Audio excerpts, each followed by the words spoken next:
आज का पहला नंबर क्वेश्चन दोस्तों बोर्ड पे दिया हुआ है, देखिए इसे सॉल्व कीजिएगा। ये प्रॉफिट एंड लॉस से क्वेश्चन है, ठीक है। क्या बोला गया है क्वेश्चन को आप देख लीजिए। यदि कोई व्यक्ति 10 रुपया में 11 संतरा खरीद कर, यानी कि वो मार्केट जाता है तो 10 रुपया में उसे 11 संतरा मिल जाता है। इसके बाद वो आता है और उस संतरा को बेचना चाहता है, यानी कि 12 रुपया में 10 संतरा बेचता है। अब देखिए रेट थोड़ा आगे पीछे हो रहा है, पहले वो 10 रुपया में 11 खरीदा था, अब ये 12 रुपया में 10 संतरा बेच रहा है, यानी कि कुछ इसका प्रॉफिट होगा। तो आपसे पूछा गया है परसेंटेज लाभ। परसेंटेज लाभ बराबर होता है लाभ बटा क्रय मूल्य इंटू 100, ये फॉर्मूला होता है। चलिए खरीदने की बात की जा रही है तो पहले हम खरीदने पे ध्यान देते हैं। ये क्या कर रहा है, खरीदने का हम लिखते हैं कॉस्ट प्राइस क्रय मूल्य। तो 10 रुपया में 11 संतरा ये खरीद रहा है, तो 10 रुपया में 11 संतरा खरीदा। इसके बाद यहां तक आपको हो गया, तो आगे चलते हैं। फिर कह रहा 12 रुपया में 10 संतरा बेचता है, बेचने की बात की गई है, यानी कि सेलिंग प्राइस हो गया। तो ये 10 रुपया में, तो 10 रुपया में ये 10 संतरा। अब आपको दोस्तों सॉरी 12 रुपया है, 12 रुपया में 10 संतरा।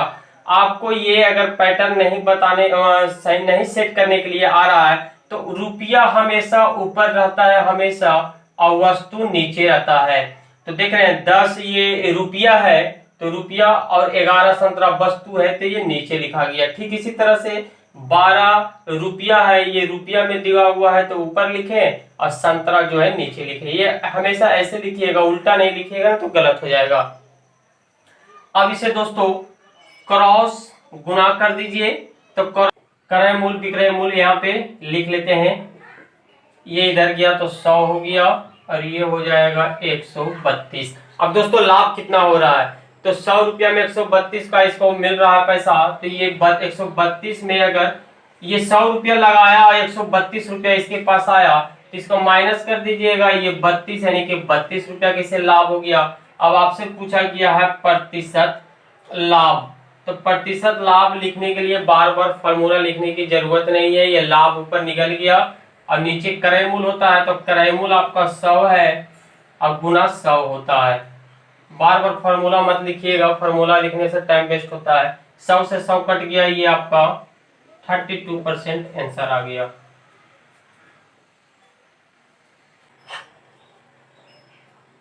इसी टाइप पे एक क्वेश्चन हम लोग और करेंगे, ताकि इस टाइप का क्वेश्चन एग्जाम में पूछ दिया जाए तो छूटना नहीं चाहिए। दोस्तों इसमें सिर्फ मात्र 2 टाइप का ही क्वेश्चन पूछेगा। ये वो तो दे देगा प्रतिशत लाभ, या फिर दे देगा आपको प्रतिशत हानि। बस इससे 2 ही टाइप का क्वेश्चन बनता है। तो प्रतिशत हानि के लिए सिर्फ ऊपर हानि चला जाएगा और बाकी सब कुछ वही रहेगा, और जो मेथड है वो मेथड वही रहेगा, बस कोई चेंजिंग नहीं होगा। तो चलिए इसको सॉल्व कर लेते हैं। अब की बार क्या दिया हुआ है, यदि कोई व्यक्ति 5 रुपया में, अब की 5 रुपया में 15 संतरा खरीद रहा है, खरीदने की बात की जा रही है, तो क्रय मूल्य। तो 5 रुपया में रुपया ऊपर लिखाता है और वस्तु नीचे लिखाता है, तो ये 15।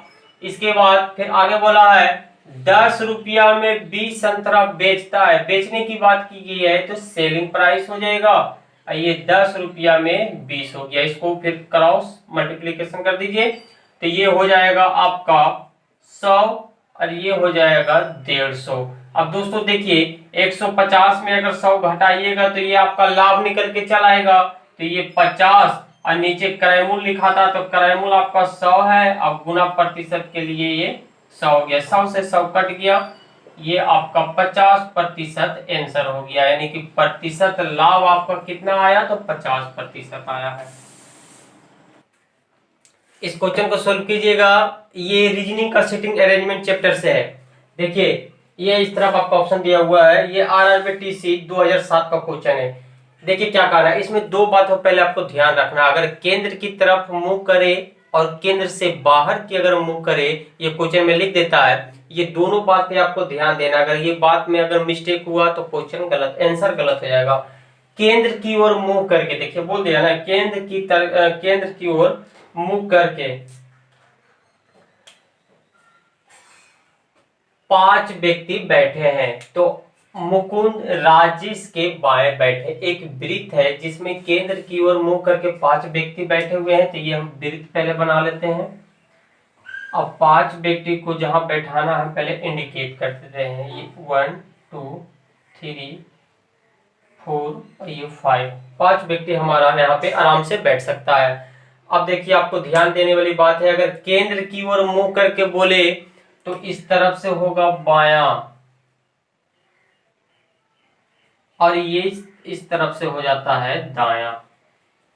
लेकिन बोलेगा केंद्र से बाहर की तरफ मुंह करके बैठा हुआ है तो ये दोनों उलट जाता है, बायां इधर चलाएगा, दायां उधर चलाएगा। लेकिन केंद्र की अंदर रहेगा तो बायां इधर ही रहेगा। अब आगे हम लोग चलते हैं। मुकुंद जो है राजेश के बाएं बैठा हुआ है। ये मुकुंद जो है वो राजेश के बाएं बैठा हुआ, तो पहले राजेश को कहीं पे बैठा दीजिए। राजेश को हम यहाँ बैठा देते हैं। अब इसका बोल रहा है दाएं मुकुंद है, तो इस तरफ इसका दाहिना हो जाएगा, क्योंकि ये इस तरफ से आ रहा है तो ये दाहिना हो जाएगा, इस तरफ से बायां। तो क्वेश्चन में बायां बोला तो बाएं तरफ बैठाइए किसको, मुकुंद को। यहां तक तो मेरा हो गया क्लियर। अब आगे चलते हैं। विजय जो है अनिल व नागेश के बीच बैठा हुआ है, तो अनिल व नागेश को पहले कहीं पे बैठाइए और विजय बीच में रहेगा।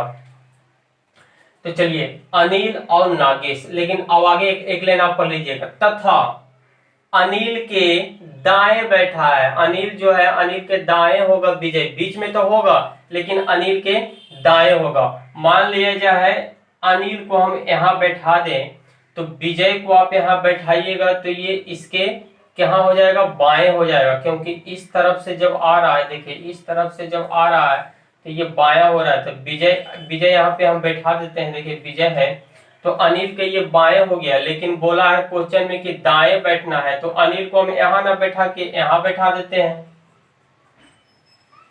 तब अनिल के ये विजय दाएं भी हो जाएगा और नागेश दे दीजिए, जो नागेश बचा हुआ है। अब देखिए कंडीशन रखा था कि अनिल के दाएं होना चाहिए विजय, तो विजय दाएं भी हो गया। अब बोला है कि नागेश और अनिल के बीच में होना चाहिए, तो ये बीच में भी हो गया। तो ये आपका सभी लोग बैठ गए हैं। अब क्वेश्चन में क्या पूछा गया है, क्वेश्चन में पूछा गया है नागेश के ठीक दाएं कौन बैठा हुआ है। तो नागेश के ठीक दाएं की बात की गई है, दाएं की बात की गई है। तो नागेश के दाएं, देखिए इधर तो आपका हो जाएगा बायां, लेकिन दाएं इस तरफ जा रहा है, तो नागेश के दाएं कौन है, मुकुंद है। साफ साफ दिख रहा है, तो इसका आंसर हो जाएगा मुकुंद। इस क्वेश्चन को सोल्व कीजिएगा, बहुत ही आसान क्वेश्चन है। आपको देखते के साथ पता चल गया होगा कि इसमें हो क्या रहा है, कौन सा पैटर्न सेट कर रहा है। इस तरफ आपका ऑप्शन दिया हुआ है 625, 125, 81 या 216, तो सही ऑप्शन को चूज करना है। देखिए क्या हो रहा है। अगर दोस्तों इसे आप ध्यान से देखिए तो ये 1 का क्यू है, ये 2 का क्यू है, ये 3 का क्यू है, यानी कि लगातार चल रहा है। 1 का क्यू कर दिया, 2 का क्यू कर दिया, 3 का क्यू कर दिया, ये 4 का क्यू कर दिया। तो इसी तरह अगला आ जाएगा 5 का क्यू। तो 5 का क्यू आपका होता है 125। ऑप्शन नंबर बी हो जाएगा।